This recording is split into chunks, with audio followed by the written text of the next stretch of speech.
जम्मू कश्मीर के DG jail Hemant Lohia की मौत के मामले में पुलिस ने बड़ा खुलासा किया है। मुख्य आरोपी यासिर की डायरी पुलिस के हाथ लगी है। पुलिस को वारदात की जगह से एक डायरी मिली। इसमें हिंदी में शायरियां लिखी हैं, अंग्रेजी में नोट्स भी लिखे हैं।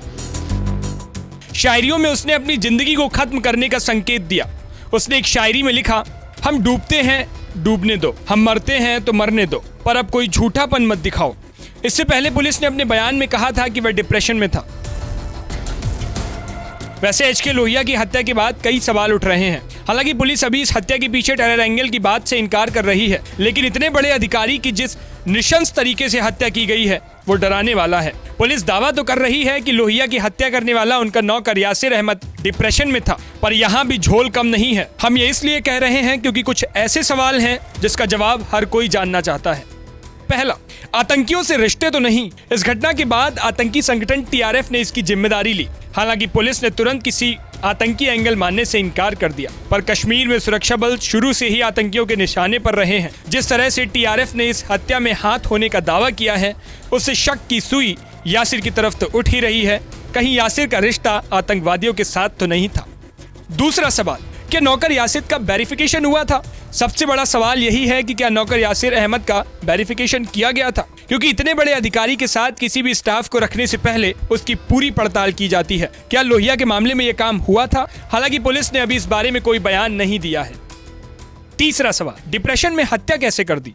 जम्मू कश्मीर पुलिस के एडीएजी मुकेश सिंह ने बयान दिया है कि यासिर डिप्रेशन में था। उसकी डायरी के पन्नों में कुछ शेर और ऐसी लाइनें लिखी हैं जो थोड़ी अजीब लगती हैं। पुलिस इसे ही डिप्रेशन बता रही है, लेकिन सबसे बड़ा सवाल यह है कि कोई शख्स डिप्रेशन में किसी का गला रेतकर हत्या कैसे कर सकता है? एक और अहम सवाल, अगर कोई शख्स डिप्रेशन में किसी की हत्या कर देता तो वह भागा क्यों? चौथा सवाल, प्लानिंग के साथ तो हत्या नहीं की। डीजी लोहिया की हत्या उनके दोस्त राजीव खजूरिया के घर पर की गई थी। यहाँ लोहिया अपने साथ नौकर यासिर को भी लाए थे।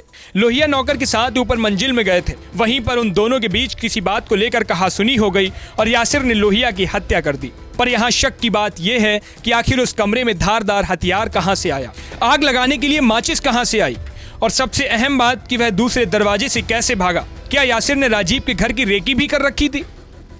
पांचवा सवाल, कहीं ये ट्रेंड हत्यारा तो नहीं? पुलिस बता रही है कि यासिर तुनक मिजाज था, लेकिन बड़ा सवाल यह है कि अगर कोई गुस्सैल है तो किसी पर हाथ उठा सकता है, उसे धक्का दे सकता है, लेकिन राज्य के डीजी रैंक के अधिकारी की हत्या, और वो भी गला रेतकर, ये समझ से परे है। जिस तरीके से हत्या को अंजाम दिया गया वो भी चौंकाने वाला है। अधिकारी की गला रेतकर हत्या की गई, ऐसा कोई ट्रेंड शख्स ही कर सकता है, तो क्या यासिर ट्रेंड हत्यारा तो नहीं था? हालांकि पुलिस इस मामले की जांच कर रही है और जांच के बाद ही कुछ स्पष्ट रूप से कहा जा सकता है। लेकिन ये 5 सवाल तो हर किसी के मन में उठ रहे हैं और इसका जवाब पुलिस को देना चाहिए।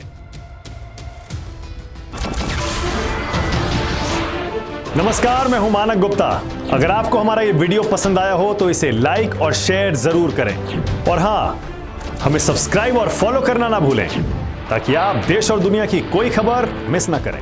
तो जुड़े रहिए हमारे साथ और देखते रहिए News 24।